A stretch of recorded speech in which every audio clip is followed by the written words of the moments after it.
시장과 종목에 대한 정확한 판단에 한 걸음 더 다가가 보는 마켓맨 시간입니다. 오늘도 지난주 시장을 관통했던 그리고 이번 주 시장을 바라보는데 도움이 될 만한 두 가지 인사이트 준비를 해봤습니다. 첫 번째 제가 뽑은 헤드라인부터 한번 확인을 해보도록 하겠습니다. 9월 달이 이제 지나가고 있죠. 5년 만에 9월 달에 이제 상승장으로 좀 마감을 할 가능성이 높아졌습니다. 그 다음은 어떻게 좀 대비를 해야 할지 지금부터 한번 풀어가 보도록 하겠습니다. 9월이 이제 한 거래만 남아있는 그런 상황인데요. 그런 상황에서 미국 증시를 보자면은 S&P 500 지수가 월간으로 1.6% 상승을 하고 있습니다. 그러면서 지난 2019년 이후에 처음으로 9월 달에 이제 상승장으로 마감할 가능성이 좀 높아진 그런 상황입니다. 그런데 이제 계절적으로 봤을 때 9월은 통상 최악의 달이다라는 그런 통계가 나와 있기 때문에 좀 의미가 있는 그런 상황이라고 볼 수가 있겠는데요. 미 연준에서 이제 금리 인하를 단행을 했고, 그리고 바라는 대로 이 인플레이션의 하강이 좀 지속되고 있는 그런 상황입니다. 그러면서 지난주 금요일에 나왔던 이제 PCE 지표도 양호하게 발표가 됐던 바가 있었죠. 그러면서 또 2년물 금리가 이제 20년 말 이후에 가장 긴 4거래 연속으로 좀 하락을 하고 있습니다. 그러면서 금리 안정이 나타나면서 증시를 좀 부양을 시키고 있다라고 좀 볼 수가 있는 그런 대목이고요. 그러면서 또 이 11월 달에도 B컷, 그러니까 50베이시스 포인트의 금리 인하 전망 비율이 더욱더 좀 높게 나타나고 있는 그런 상황입니다. 섹터 간의 흐름을 좀 보면요. 최근 3개월간 보면은 산업재가 10.7% 올랐고요. 소재가 9.8%, 그리고 금융업종도 10.3% 오르면서 보시듯이 경기 민감주가 상대적으로 좀 강세를 띠고 있음을 알 수가 있습니다. 이렇게 9월 달에 상승장이 이어지면서 최근에 경기 민감주의 로테이션이 일어나고 있고, 그러면서 또 시장이 집중하는 그 초점도 경제 지표로 또 맞춰지고 있다. 이런 변화까지도 감지를 해볼 수가 있을 것 같습니다. 근데 이 부분에 대해서 어떤 부분을 좀 더 생각을 해봐야 될까요? 이제 10월입니다. 그러면 10월을 어떻게 좀 준비를 해야 할까? 그리고 조심할 만한 날이 어떤 날들이 있을까 한번 살펴보도록 하겠습니다. 앞서서 9월 달은 역사적으로 최악의 달인데 그래도 이번에 5년 만에 상승장이 나타날 것이다라고 얘기를 드렸죠. 근데 이제 10월은 좀 희소식입니다. 역사적으로 매우 양호한 달이 바로 이제 10월이 되겠습니다.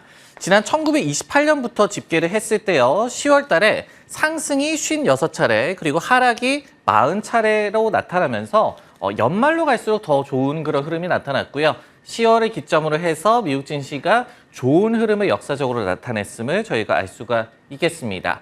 그리고 이제 상승률로 보더라도 10월 달에 이렇게 0.52% 상승을 하면서 연말로 갈수록 이제 1% 넘는 상승률까지 좋은 그런 분위기를 시작하는 그런 달로 볼 수가 있겠고요. 앞서서 말씀을 드렸듯이 9월 달은 1% 넘는 평균적인 하락률이 나타났었습니다. 이 부분도 참고를 하시면 좋을 것 같습니다.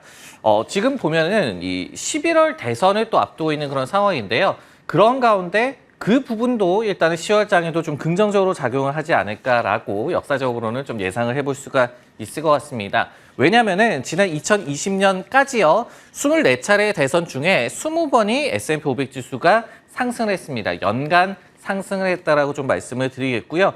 그리고 이제 올해 이미 양호한 흐름을 대선 전까지 보여주고 있기 때문에 이런 부분들 역시도 지속적인 강세장을 좀 기대케 하는 요소라고 볼 수가 있겠습니다. 이렇게 10월 달에 그러면은 뭐 장밋빛 전망만 할 수는 없겠죠. 이 조심할 날에 대해서도 좀 말씀을 드리고 싶은데요. 10월과 11월 달에 좀 시장 대응에 좀 유의해야 할 그런 날들을 말씀을 드리겠습니다.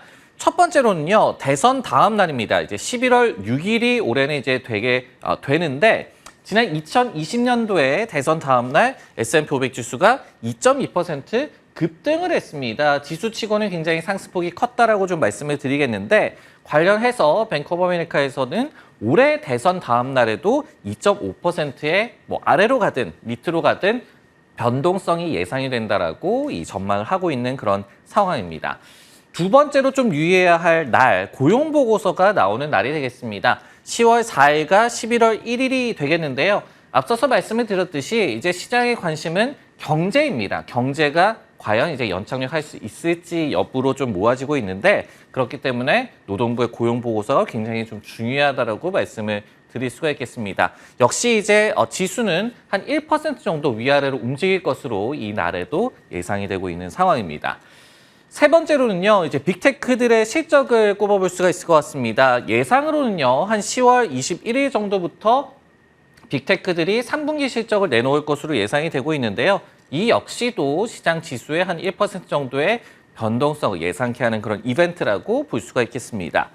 마지막으로 이 CPI 지표도 10월 11일 날에 이제 9월 지표가 발표가 되는데, 물론 이제 말씀을 드렸듯이 이제 뭐 고용 쪽으로 좀 더 시장의 초점이 맞춰지고 있는 것은 사실입니다. 하지만은 인플레이션이 기대만큼 하강이 되고 있는지 역시 확인을 해야 되기 때문에 이때도 한 1% 정도의 지수 변동을 좀 예상을 하시면서 시장에 대응하시는 것이 좋을 것 같습니다.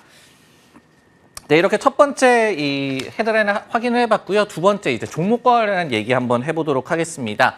가전 교체 주기가 왔다. 베스트바이를 주목하라는 그런 보고서가 나와서 어떤 점을 저희가 생각을 해봐야 될지 얘기를 해보도록 하겠습니다. JP모건에서 투자 의견을 냈는데요. 베스트바이를 애널리스트 주목 리스트에 편입을 한다라고 발표를 했습니다. 그러면서 JP모건 측에서는 이렇게 얘기를 했어요. 최근에 경영진과의 미팅 이후에 동일 매장 매출 성장세가 우호적일 것으로 판단을 했다라고 분석을 했고요. 그리고 이제 팬데믹 이후의 경과라든지 아니면 신기술의 초기 단계에 진입했다라는 점, 이런 부분들이 결국은 가전의 교체 주기를 좀 불러일으킬 만한, 주목할 만한 그런 상황이다라고 얘기를 했습니다. 그러면서 이 내년도 2025년도에 수요 증가가 기대되며, 그리고 투자자들이 이 같은 호재를 과소평가하고 있다라고 얘기를 했습니다. 그리고 이제 앞서서 경기 민감주가 시장에 좀 관심사로 돌아왔다라고 말씀을 드렸죠. 그런 상황에서 좀 하이 베타를 낼 수 있는 종목으로 베스트바이를 추천을 했습니다. 실제로요, 앞서서 8월 달에 베스트바이가 분기 실적을 발표를 했는데요. 이때 실적도 좋았고 연간 순이익 가이던스도 상향 조정하면서 이렇게 또 긍정적인 시장의 반응을 불러일으켰던 바도 있었습니다. 네, 이 보고서에 대해서 저는 이 부분이 좀 더 궁금해졌습니다. 물론 한번 확인을 해보시죠. 소비 경기가 그러면 이상무일까요? 연말 소비재주에 대해서 전략을 어떻게 세워야 될지 좀 생각을 해보도록 하겠습니다. 우선 이제 JP모건이 이 베스트바이에 대해서 투자 의견 비중 확대를 그대로 유지를 하고 있는데요. 지난 3월 말에 베스트바이에 대해서 투자 의견을 비중 확대로 상향 조정을 했었습니다. 근데 그 이후에 주가 흐름을 좀 보면요. 3월 말 대비해서 주가가 약 한 25% 정도 올랐고요. 올해가 한 30% 정도 올랐기 때문에 뭐 3월 말 이후에 거의 다 올랐다라고 볼 수가 있겠죠. 즉, JP모건이 정확한 타이밍에 이 종목을 추천했다는 점을 일단은 기억을 할 필요가 있을 것 같고요. 그런데 아직도 좋게 본다. 그러니까 주가가 추가 상승할 수 있을 것으로 본다라는 그런 얘기가 되는데, 단기적으로는요. 역시 연말 쇼핑 시즌이 베스트바이 그리고 소비재주 이 전반에 관건이 될 것이다라고 생각을 해볼 수가 있을 것 같습니다.